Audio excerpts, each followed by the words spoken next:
আহ তো তাপগতিবিদ্যার দ্বিতীয় সূত্র আজকে আমাদের মূল পাঠ্য বিষয়।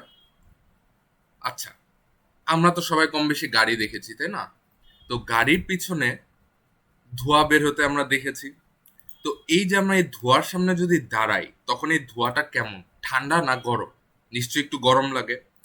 গাড়িতে আসলে কি হয়, তোমার তেল পুরাচ্ছ, সেই তেল থেকে সেই তেলটাকে পুরানোর পরে কি হয়, তাপ শক্তি উৎপাদন হয়। সেই তাপ শক্তি ব্যবহার করে যান্ত্রিক শক্তিতে রূপান্তর হয়, যার ফলে হচ্ছে গাড়ির চাকা ঘুরে। এরপর কি হয়, অবশিষ্ট কিছু তাপ সে এক্সস্ট গ্যাসের সাথে ছেড়ে দেয়, কিছু তাপ সে বাইরে ছেড়ে দিচ্ছে। তার মানে কি হচ্ছে, তুমি যে পরিমাণ তাপ শক্তি পাচ্ছ সেই তেল থেকে, সেই পুরোটাকে তুমি যান্ত্রিক শক্তিতে রূপান্তর করতে পারো নাই, কিছু তাপকে তোমার ছেড়ে দিতে হয়েছে, তাই না? আচ্ছা, কেন এই কিছু পরিমাণ তাপ আমাদের ছেড়ে দিতে হচ্ছে, কেন 100% কনভার্ট করা সম্ভব হচ্ছে না, এই জিনিসগুলোর উত্তর দিবে হচ্ছে তাপগতিবিদ্যার দ্বিতীয় সূত্র। আবার কিছু ধরো 1 কেজি বরফ আমি যদি এখন বাতাসে রেখে দিই, বা আমি আমার টেবিলে রেখে দিই, তখন কি হবে? 1 কেজি বরফ 3.6 × 10⁵ জুল পরিমাণ তাপ নিয়ে সে পানিতে রূপান্তর হয়ে যাবে। কিন্তু আমি যদি পানি রেখে দিই, সেই পানিটা 3.6 × 10⁵ জুল তাপ ছেড়ে দিয়ে কি স্বতঃস্ফূর্তভাবে বরফে কনভার্ট হচ্ছে? হচ্ছে না। কেন হচ্ছে না? আমরা যদি তাপগতিবিদ্যার প্রথম সূত্র থেকে চিন্তা করি, তাপগতিবিদ্যার প্রথম সূত্র অনুযায়ী কিন্তু এই যে আমি যতখানিটা তেল পুরাচ্ছি তার থেকে যে শক্তিটা পাচ্ছি পুরোটা যদি কাজে রূপান্তর করি, আমার কিন্তু তাপগতিবিদ্যার প্রথম সূত্র ভায়োলেট করতেছে না, সেটা কিন্তু মিথ্যা হচ্ছে না। কারণ d q equals to d u plus d W.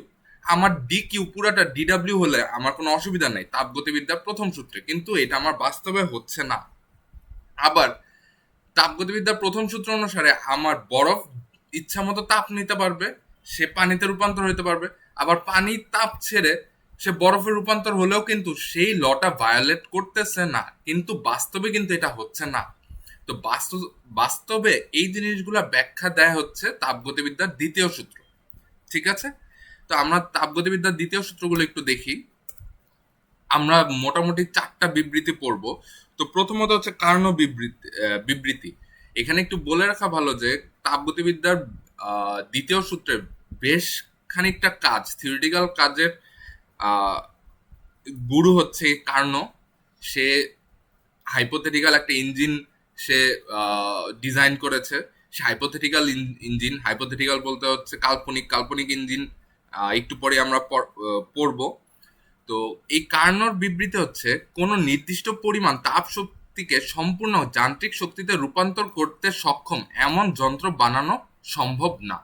ঠিক আছে, আমি এমন কোনো যন্ত্র তৈরি করতে পারবো না যেই যন্ত্র তোমার যতখানি তুমি তাপ শক্তি দিবা সেই তাপ শক্তি সম্পূর্ণ যান্ত্রিক শক্তিতে রূপান্তর করতে পারবে। অর্থাৎ সে কিছুটা অংশ যান্ত্রিক শক্তিতে রূপান্তর করতে পারবে, কিন্তু পুরাটা সে পারবে না। সেই কার্নোর বিবৃতির মতোই প্ল্যাঙ্ক আরেকটা বিবৃতি দিয়েছে, এমন কোনো ইঞ্জিন তৈরি করা সম্ভব নয় যেটা কোনো বস্তু থেকে তাপ শক্তি গ্রহণ করে অবিরাম কাজে পরিণত করবে অথচ পরিবেশে কোনো পরিবর্তন হবে না। অর্থাৎ এরকম কোনো ইঞ্জিন তৈরি করা সম্ভব না যে কোনো একটা জায়গা থেকে সে তাপ নিল, তাপ নিয়ে সেটা পুরোটাই সে কাজে রূপান্তর করতেছে, কিন্তু পরিবেশে সে কোনো পরিবর্তন আনতেছে না। অর্থাৎ আমি যদি একটু অন্যভাবে চিন্তা করি, যে সে কোনো একটা বস্তু থেকে সে তাপ নিতে পারবে, সেখান থেকে কিছু তাপ সে কাজে রূপান্তর করতে পারবে, এবং বাকি তাপটাকে তার অবশ্যই পরিবেশে ছেড়ে দিতে হবে। ঠিক আছে, এটা হচ্ছে আমার প্ল্যাঙ্কের বিবৃতি। আচ্ছা, ক্লসিয়াসের বিবৃতি আবার একটু অন্যরকম। ঠিক আছে, 3 নম্বরটা ক্লসিয়াসের বিবৃতি। ক্লসিয়াসের বিবৃতি হচ্ছে বাইরের শক্তি ব্যতীত কোনো স্বয়ংক্রিয় যন্ত্রের পক্ষে নিম্ন উষ্ণতার বস্তু থেকে উচ্চ উষ্ণতার বস্তুতে তাপ স্থানান্তর করা সম্ভব নয়। অর্থাৎ ঠান্ডা জায়গা থেকে গরম জায়গায় স্বতঃস্ফূর্তভাবে বা স্বয়ংক্রিয়ভাবে কোনো যন্ত্র তাপ নিতে পারে না। ঠান্ডার জায়গা থেকে আমি তাপ নিয়ে গরম জায়গায় তাপ দিব, এটা কখনো সম্ভব না, আনলেস তুমি বাইরের কোনো একটা শক্তি প্রয়োগ করো। ঠিক আছে, তো ক্লসিয়াসের বিবৃতির মতোই কেলভিনের বিবৃতি, কোনো বস্তুকে এর পরিপার্শ্বের শীতলতম অংশ হতে অধিকতর শীতল করে শক্তির অবিরাম সরবরাহ সম্ভব নয়। অর্থাৎ আমার শীতলতম জায়গা থেকে তার থেকে কম শীতল জায়গায় আমি যদি তাপ নিতে চাই, সেটা স্বতঃস্ফূর্তভাবে বা শক্তির অবিরাম সরবরাহ সহকারে করা সম্ভব নয়। ঠিক আছে? তো আমরা হচ্ছে আজকে প্ল্যাঙ্কের বিবৃতিটা ব্যবহার করি। প্ল্যাঙ্ক এবং কার্নোর বিবৃতি প্রায় সেম। আমরা প্ল্যাঙ্কের বিবৃতি ব্যবহার করে তাপগতিবিদ্যার কিছু এনার্জি ফ্লো ডায়াগ্রাম দেখব, ওখান থেকে কিছু এক্সপ্লেনেশন দেখব, সেখান থেকে আমরা কার্নো ইঞ্জিনে যাব। ওকে, তো প্ল্যাঙ্কের বিবৃতি অলরেডি আমরা পড়েছি যে এমন কোনো ইঞ্জিন তৈরি করা সম্ভব নয় যেটা বস্তু থেকে তাপ শক্তি গ্রহণ করে অবিরাম কাজের পরিণত করবে অথচ পরিবেশের কোনো পরিবর্তন হবে না। এটা সম্ভব না, এটা অলরেডি আমরা পড়েছি। এইটার থেকে আমরা যদি একটা এনার্জি ফ্লো ডায়াগ্রাম তৈরি করি, এনার্জি ফ্লো বা শক্তি কিভাবে প্রবাহিত হচ্ছে এটার যদি একটা ডায়াগ্রাম তৈরি করি, ডায়াগ্রামটা একটু দেখতে এরকম হবে। আচ্ছা, এই যে উপরের যেই কমলা রঙের যে অংশটা, এইটাকে আমি ধরলাম একটা তাপ ধারক। এখানে হিউজ পরিমাণ তাপ সঞ্চিত আছে এবং এই জায়গাটা তাপমাত্রা হচ্ছে টিএইচ, এখানে এইচ দিয়ে বুঝাচ্ছি যে হাই টেম্পারেচার। ঠিক আছে? তো এই জায়গায় হচ্ছে আমার উচ্চ উষ্ণতা সম্পন্ন একটা তাপ ধারক আছে। এখান থেকে তুমি কিছু পরিমাণ তাপ নিলা, তাপের পরিমাণ হচ্ছে কিউএইচ। এই কিউএইচ তাপটা তুমি দুই ভাগে ভাগ হয়ে গেছে। দেখো, এই যে দুইটা ভাগে ভাগ হয়েছে। একটা অংশ কি হচ্ছে, সে কাজ করতেছে, ডাব্লিউ পরিমাণ কাজ করেছে। আর বাকি অংশটা কি হয়েছে, দেখো নীল রঙের একটা তাপ ধারকে সে ছেড়ে দিয়েছে। ঠিক আছে? নীল রঙের যে তাপ ধারকটা, সেটার তাপমাত্রা টিসি বা টি কোল্ড, অর্থাৎ শীতলতম জায়গা। এখানে একটু বলে রাখা ভালো যে টিএইচ এইটা অবশ্যই টিসি চেয়ে বড়। ঠিক আছে? অর্থাৎ কি হলো, উষ্ণতম জায়গা থেকে কিউএইচ পরিমাণ তাপ সরবরাহ করলাম, সেই তাপ থেকে আমি কিছু কাজ করলাম, যে কাজের পরিমাণটা হচ্ছে ডাব্লিউ। ঠিক আছে? আর বাকি তাপ যেটার পরিমাণ হচ্ছে কিউসি, এই কিউসি পরিমাণ তাপ আমরা কিউএল বা টিসি তাপমাত্রা সম্পন্ন একটা তাপ ধারকে ছেড়ে দিয়েছি। ঠিক আছে? আশা করি এই পর্যন্ত বোঝা গেছে। এই জিনিসটাকে যদি আমরা একটু অন্যভাবে দেখি, যে এইটা হচ্ছে সেই উচ্চ তাপমাত্রা সম্পন্ন তাপ ধারক, এখান থেকে কিউএইচ পরিমাণ তাপ সরবরাহ হয়েছে, সেই তাপের একটা অংশ থেকে আমি ডাব্লিউ পরিমাণ কাজ পেয়েছি, আর বাকি তাপটা আমি অন্য একটা তাপ ধারক যার তাপমাত্রা টিসি সেখানে ছেড়ে দিয়েছি। ঠিক আছে? তাহলে এখানে কি হচ্ছে, দেখো কিউএইচ পরিমাণ তাপ নিচ্ছি, সেই তাপটা দুইটা ভাগ হয়েছে, ডাব্লিউ আর কিউসি। তাহলে আমরা এই রিলেশনটা লিখতে পারি না? দেখো, কিউ এইচ ইকুয়ালস টু ডাব্লিউ প্লাস কিউসি, কারণ কিউএইচ ঢুকেছে এবং ডাব্লিউ এবং কিউসি বের হয়েছে। তাহলে এই রিলেশনটা লিখতে পারি এখান থেকে। তাহলে আমার কি পরিমাণ কাজ হয়েছে সেটা যদি বের করি, ডাব্লিউ কে এই পাশে আনলাম, তাহলে ডাব্লিউ ইকুয়ালস টু কি দাঁড়াচ্ছে, কিউএইচ মাইনাস কিউসি। আচ্ছা, এখন যদি আমি বলি যে এটা একটা ইঞ্জিন, এই টোটাল ফ্লো চার্টটা একটা ইঞ্জিনের ফ্লো চার্ট। ঠিক আছে? সেই ইঞ্জিনের কর্মদক্ষতা কত? কর্মদক্ষতা আসলে কি, আমি 1 কেজি তেল পুরালাম, সেই তেলের থেকে যে শক্তিটা পাবো তার কতখানি অংশ আমি কাজে রূপান্তর করব, এটা হচ্ছে আমার কর্মদক্ষতা। ঠিক আছে? তাহলে এখানে আমার ইনপুট কত, দেখো এখানে আমার ইনপুট হচ্ছে কিউএইচ পরিমাণ তাপ, আর আমার এখানে আউটপুট কি, এখানে আমার যান্ত্রিক কাজ কি পরিমাণ হয়েছে সেটা হচ্ছে ডাব্লিউ। তাহলে এই যে দেখো, ইনপুট আমি কতখানি তাপ নিচ্ছি সেটা কত, কিউএইচ। আমার এখানে আউটপুট কি, কি পরিমাণ কাজ করছি সেটা হচ্ছে ডাব্লিউ। তাহলে আমার কর্মদক্ষতা কি হবে, আউটপুট বা ইনপুট, আমি কতটুকু শক্তি নিয়ে কতটুকু কাজ করেছি। তাহলে এখন আউটপুট সমান সমান আমি কি লিখতে পারি, ডাব্লিউ। ঠিক আছে?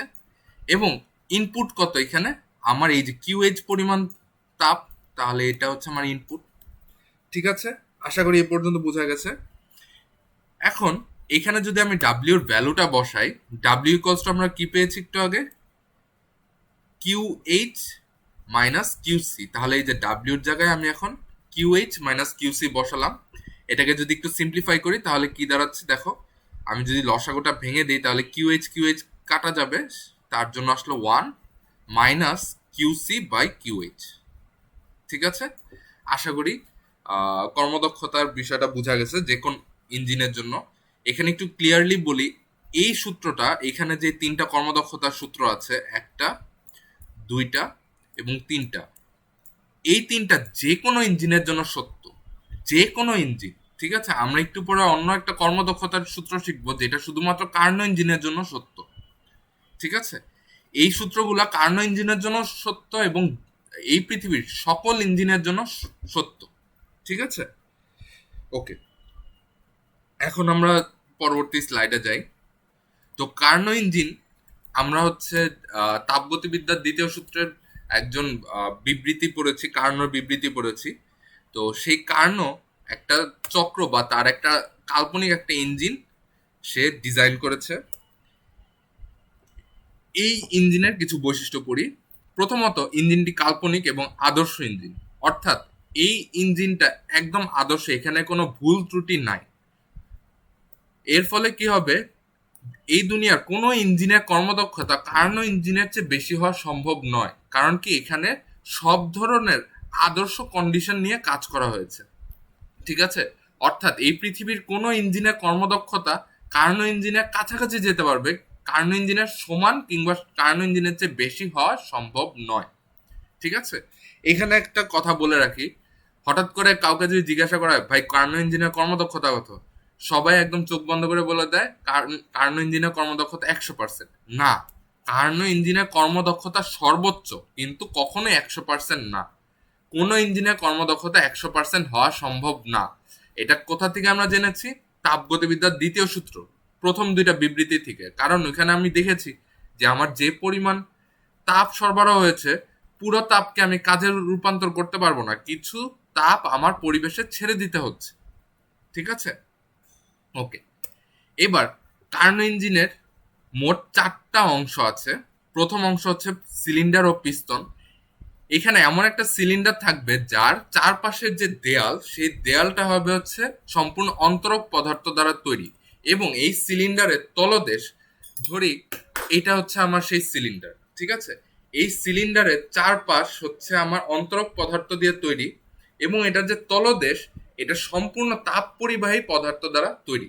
ঠিক আছে, এই সিলিন্ডারের ভিতরে একটা পিস্তন আছে, যে পিস্তনটা এই সিলিন্ডারের মধ্যে ওঠানামা করতে পারে। ঠিক আছে, এই সিলিন্ডারটা যখন ওঠানামা করবে, এই সিলিন্ডারটার ভিতর, সরি, এই পিস্তনটা যখন ওঠানামা করবে, তখন সে সিলিন্ডারের সাথে কোনো ঘর্ষণ তৈরি করবে না, এবং এই পিস্তনটা অবশ্যই অন্তরক পদার্থ দ্বারা তৈরি হতে হবে। ঠিক আছে, ওকে, তো প্রথম পয়েন্ট গেল। দ্বিতীয় হচ্ছে একটা তাপ উৎস থাকতে হবে, যেখান থেকে হচ্ছে কি করবে, ইঞ্জিনটা তাপ সরবরাহ করবে। ঠিক আছে, এখন তাপ উৎসের তাপ ধারণ ক্ষমতা হতে হবে প্রায় অসীম। অসীম তাপ ধারণ ক্ষমতা হলে কি হবে, এখান থেকে তুমি যতই তাপ নাও না কেন, তার তাপমাত্রা কখনোই পরিবর্তন হবে না।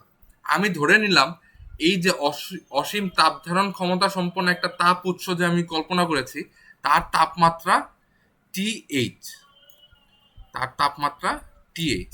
ঠিক আছে, ওকে, এরপর হচ্ছে তাপগ্রাহক। তাপগ্রাহক কি, এই ইঞ্জিনটা যেই জায়গায় আমার তাপ ছেড়ে দিবে। ঠিক আছে, অবশ্যই তাপগ্রাহকের তাপমাত্রা তাপ উৎসের চেয়ে কম হতে হবে।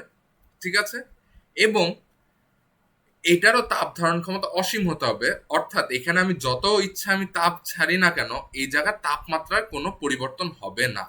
ঠিক আছে, তাহলে এটা গেল হচ্ছে আমার সেকেন্ড পয়েন্ট, তাপগ্রাহক। আচ্ছা, লাস্ট যে অংশটা আমার দরকার সেটা হচ্ছে তাপ অন্তরক আসন। এরকম একটা আসন থাকতে হবে যার উপর যদি আমি পিস্তন এবং সিলিন্ডারকে যদি রাখি, তার ফলে এই যে নিচের পার্টটা আমি কি বলেছিলাম, পরিবাহী পদার্থ দ্বারা তৈরি, এখন আমি এটাকে এমন একটা আসনের উপর রাখলাম যে আসনটা সম্পূর্ণভাবে অপরিবাহী, ফলে কি হবে, এখান থেকে কোনো তাপ বের হতে পারবে না। ঠিক আছে, তো কার্নো ইঞ্জিনের এই যে 4টা অংশ থাকবে। ওকে, তোমাদের যদি কোনো প্রশ্ন থাকে তোমরা অবশ্যই কমেন্ট সেকশনে কোশ্চেন করবা। তো আমি এখন কার্নো ইঞ্জিন ডিটেলসে ব্যাখ্যা করা শুরু করব। তার আগে, গতদিন আমরা 4 ধরনের প্রক্রিয়ার জন্য পিবি চিত্র শিখেছিলাম, সেই চিত্রটা একটু দেখে নেই। আইসোবেরিক বা হচ্ছে আমার সমচাপ প্রক্রিয়া, সমচাপ প্রক্রিয়ার কি হচ্ছে, এক্স অক্ষের সমান্তরাল একটা রেখা পেয়েছিলাম। আইসোকোরিক বা সম আয়তন প্রক্রিয়া, এখানে আমরা কি পেয়েছিলাম, ওয়াই অক্ষের সমান্তরাল একটা সরল রেখা। এরপর আমরা সমষ্ণ প্রক্রিয়া এবং রুদ্ধতাপীয় প্রক্রিয়ার জন্য দুইটা গ্রাফ পেয়েছিলাম এবং দেখেছিলাম যে দুটার ক্ষেত্রেই আমার গ্রাফটা পিভির এরকম একটা বক্ররেখা হবে। পরবর্তীতে আমরা এই জিনিসটা প্রমাণ করেছিলাম যে সমষ্ণ প্রক্রিয়ার যে গ্রাফ, পিভি চিত্রের যে গ্রাফ, তার চেয়ে রুদ্ধতাপীয় প্রক্রিয়া পিভি চিত্রের যে গ্রাফ সেটা বেশি খাড়া। এই কারণে দেখো এটা একটু শোয়ানো আর এটা একটু খাড়া, ঠিক আছে। তো আশা করি এই চিত্রটার কথা মনে আছে যারা হচ্ছে চতুর্থ ক্লাস করেছো, ওখানে বেশ অ্যানিমেশন করে টোরে এগুলো দেখানো হয়েছিল। তো আমরা এই চিত্রটা একটু দরকার পরবর্তী কার্নো ইঞ্জিনের বিভিন্ন ধাপগুলো বোঝার জন্য। তো এখন এই যে কার্নো ইঞ্জিনের ধাপগুলো আমরা এখানে অ্যানিমেশনের মাধ্যমে বুঝাবো। তো প্রথমত এইখানে যেই অংশটা আছে, এই যে নীল রঙের বাউন্ডারিওয়ালা যে জিনিসটা, এটা হচ্ছে আমার সেই সিলিন্ডার, এবং এই যে খয়েরি রঙের যে অংশটা সেটা হচ্ছে একটা পিস্তল, ঠিক আছে। আচ্ছা, এই যে এইখানে যে আগুন দেখাচ্ছি, এই যে আগুন দিয়ে আমি বুঝিয়েছি তাপ উৎস। এই যে আমার এখানে নেট নেট দিয়ে দিয়েছি, এটা দিয়ে আমি বুঝিয়েছি তাপ অন্তরক আসন। আর এই যে এখানে বরফ দেয়া আছে, বরফ দিয়ে বুঝিয়েছি এটা শীতলতম জায়গা, এটাকে আমি ধরে নিলাম তাপগ্রাহ, ঠিক আছে। তো এই হচ্ছে যে আমাদের ওই যে চারটা অংশ পড়েছিলাম, এই সিলিন্ডার পিস্টন একসাথে পড়েছিলাম, এইটা একটা অংশ, তাপ উৎস দ্বিতীয় অংশ, তাপ অন্তরক আসন এবং তাপগ্রাহক, এই যে আমার সেই চারটা অংশ, ঠিক আছে। এবার কার্নো ইঞ্জিন কিভাবে কাজ করে দেখো, কিভাবে কাজ করে, কয়টা স্টেপে কাজ করে মনে রাখবা, চারটা স্টেপে কাজ করে, ঠিক আছে। চারটা স্টেপ একটু দেখো, ওকে।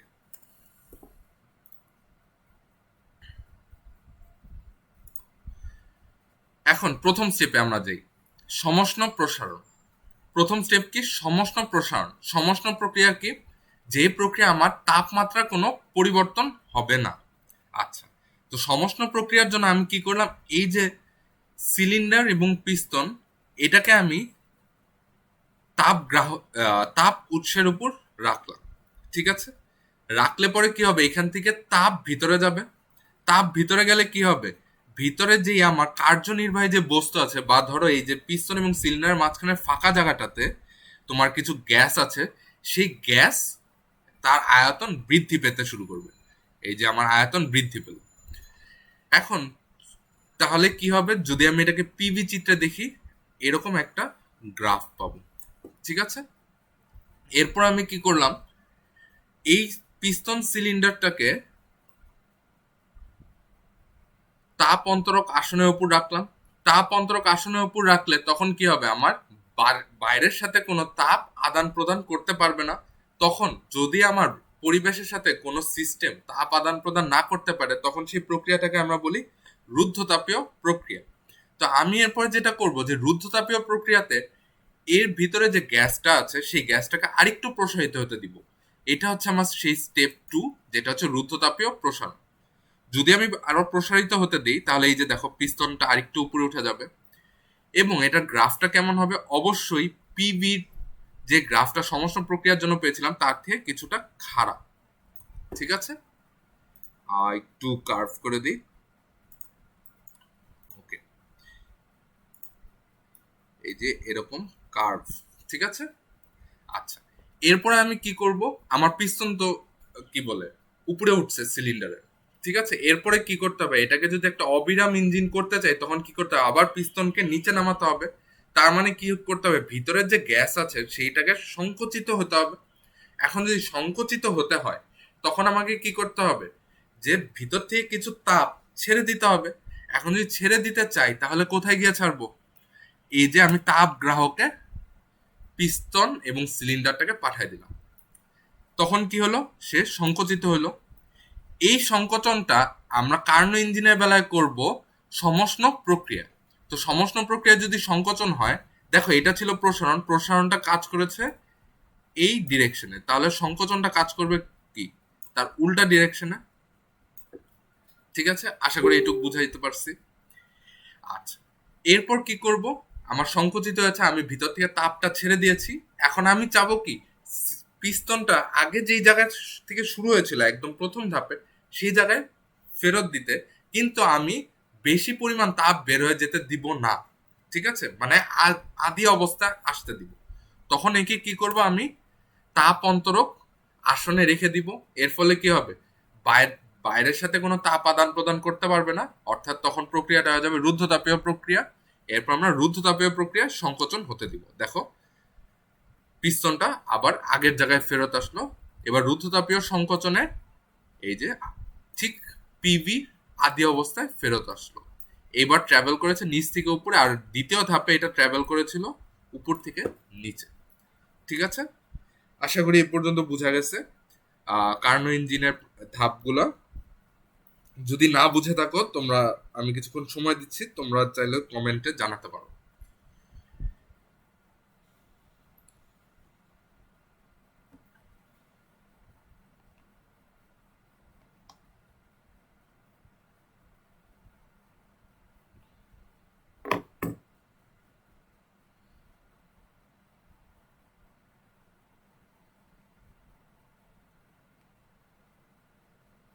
ওকে,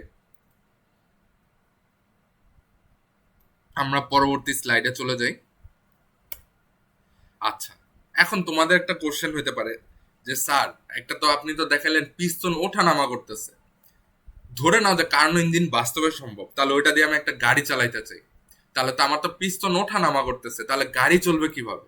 তো সেই মোশনটা কিভাবে হয় এখানে একটু ভিডিওর মাধ্যমে দেখাচ্ছি। দেখো, দেখো এখানে একটা পিস্তন ওঠা নামা করতেছে, দেখছো?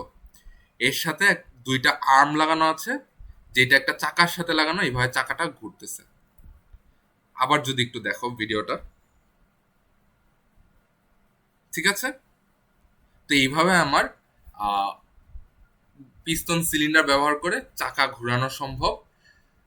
এখানে একটু বলে রাখি যে আমরা গাড়িতে যেই ইঞ্জিন ব্যবহার করি সেটা কার্নো ইঞ্জিন না, অবশ্যই কার্নো ইঞ্জিন না, সেটা হচ্ছে পেট্রোল ইঞ্জিন।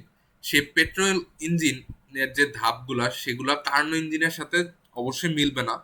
কার্নো ইঞ্জিনের যে চারটা ধাপ আছে, এই যে দেখো, সমষ্ণ প্রসারণ এবং সমষ্ণ সংকোচন, এই দুইটা ধাপ পেট্রোল ইঞ্জিনে ব্যবহার হয় না। এর পরিবর্তে সম আয়তন প্রক্রিয়া ব্যবহার করা হয়।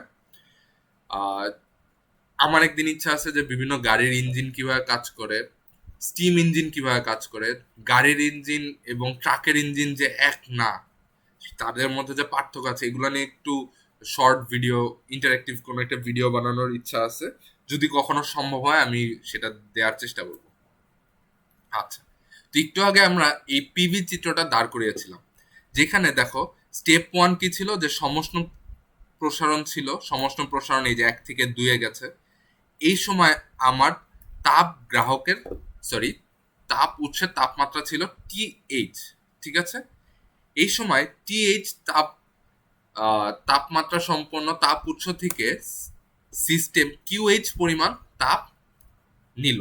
ঠিক আছে, এরপর স্টেপ টুতে কি হয়েছিল, রুদ্ধতাপ প্রক্রিয়া ছিল, রুদ্ধতাপে প্রসারণ হয়েছে। এই প্রক্রিয়ায় কোনো তাপ আদান প্রদান হয়নি। ঠিক আছে, স্টেপ টু। এরপরে থার্ড স্টেপ ছিল সমষ্ণ সংকোচন। এই সংকোচনের সময় কি করেছিল সিস্টেম, কিছু তাপ ছেড়ে দিয়েছে, আমরা এই তাপ ছেড়ে দেওয়ার পরিমাণটা QL ধরলাম। এরপর স্টেপ ফোরে কি হয়েছে, রুদ্ধতাপীয় সংকোচন হয়েছে, এখানে কোনো তাপের আদান প্রদান হয়নি। আচ্ছা, খেয়াল রাখবে শুধু কার্নো ইঞ্জিনের বেলায় দেখো, তোমার এই যে 1 থেকে 2 স্টেপ, এই স্টেপে QH তাপে, সরি, TH তাপমাত্রায় আমি QH তাপ সরবরাহ করেছি, এবং আমার তৃতীয় ধাপে কি করেছি, TL তাপমাত্রায় QL পরিমাণ তাপ ছেড়ে দিয়েছি। অর্থাৎ আমরা এখানে বলতে পারি কেবল এবং শুধু কেবল কার্নো চক্রের জন্য এটা সত্য, অন্য কোনো চক্র বা অন্য কোনো ইঞ্জিনের জন্য এটা সত্য না, যে কিউ ইজ প্রপোর্শনাল টু টি। ঠিক আছে, বা QH/QL এটা ইকুয়ালস টু TH/TL। এটা কেন হচ্ছে এটার উপরে আরেকটু বিস্তার আলোচনা আমরা পরবর্তী ক্লাসে করব, যেখানে হচ্ছে আমরা এন্ট্রপি নিয়ে আলোচনা করব। আজকে ক্লাসে আমরা এন্ট্রপিতে যাব না। এনট্রপি একটা ভাস্ট টপিক। তো যাই হোক, এই রিলেশনটা শুধু এবং শুধুমাত্র কার্যচক্রের জন্য সত্য। ঠিক আছে? আমাদের পরীক্ষা হলে অনেক সময় কোশ্চেনে বলে দেয় যে কোনো একটা ইঞ্জিন তার কর্মদক্ষতা বের করো, তখন আমরা অনেকরা ভুল করে এই রিলেশনটা ব্যবহার করি। না, যদি তোমার প্রশ্নে বলে দেয় কোনো একটা কার্নো ইঞ্জিন, তখন হচ্ছে শুধুমাত্র এই রিলেশনটা ব্যবহার করতে পারবে, না হলে ব্যবহার করতে পারবে না।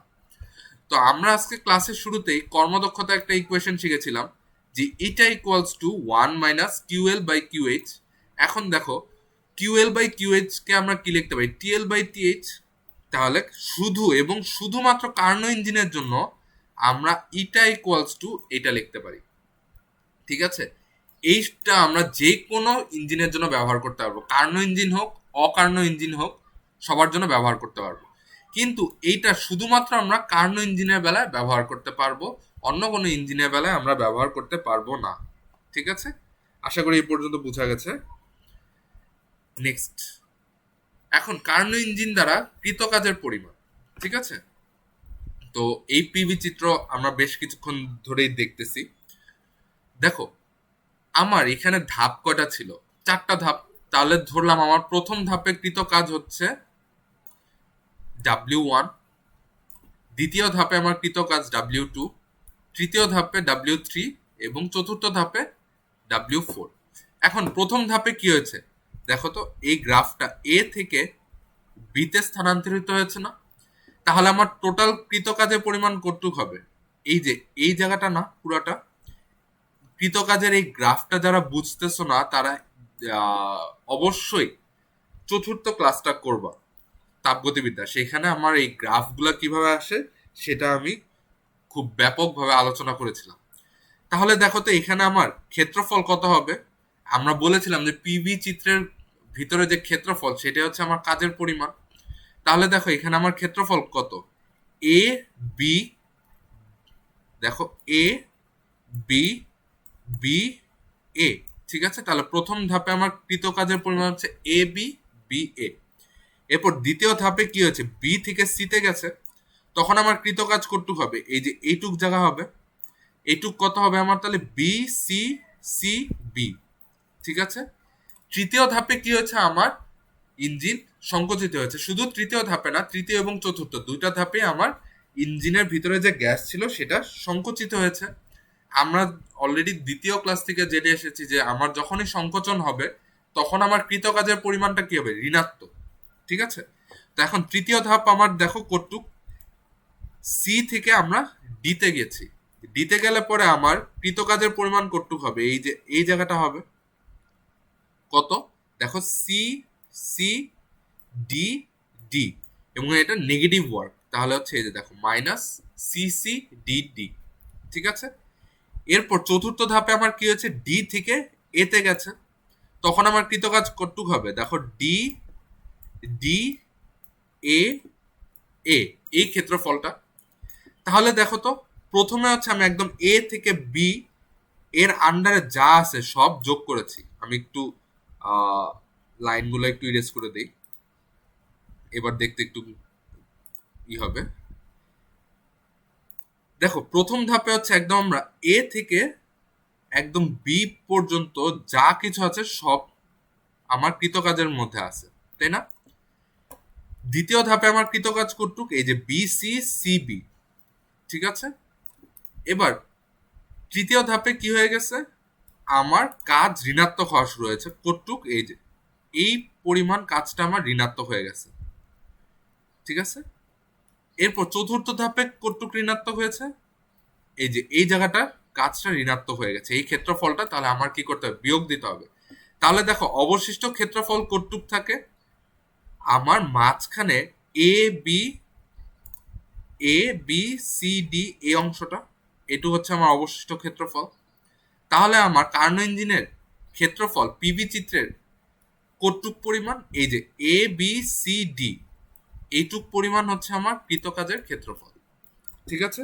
আশা করি এ পর্যন্ত বুঝাইতে পারছি যে কার্নো ইঞ্জিনের কৃতকাজ কি পরিমাণ। তো আজকের ক্লাস এই পর্যন্তই। আজকের ক্লাসটা খুব বেশি গুরুত্বপূর্ণ, কারণ হচ্ছে আমাদের বোর্ডে যে কোশ্চেনগুলো হয় কম বেশি সবই কার্নো ইঞ্জিন।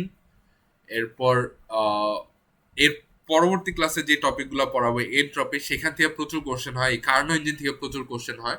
এছাড়াও তাপগতিবিদ্যা প্রথম সূত্র থেকেও প্রচুর কোশ্চেন হয়, তবে কার্নো ইঞ্জিন থেকে মোটামুটি দেখা যাচ্ছে যে প্রতি বছরই কোশ্চেন হয়। তো আজকের ক্লাসটা একটু ভালো করে তোমরা খেয়াল করবা, প্রয়োজন হলে ক্লাসটা আরেকবার করো, এবং কিছু যদি না বুঝে থাকো তাহলে কমেন্ট সেকশনে তোমরা জানাবা, এবং এই ক্লাসটা কিছুক্ষণের মধ্যে আমি ইউটিউবে আপলোড করে দিচ্ছি, সেখান থেকেও তোমরা ক্লাসটা দেখতে পারবে এবং ওখানেও কমেন্ট করলে আমরা ওইটা রেসপন্ড করব। তো আজকে ক্লাস এই পর্যন্ত। আমাদের ইউটিউব পেজে সাবস্ক্রাইব করবেন, লাইক দিবেন, শেয়ার দিবেন, আমাদের সাথে থাকবেন। আমাদের সাথে থাকার জন্য আপনাদের সবাইকে ধন্যবাদ।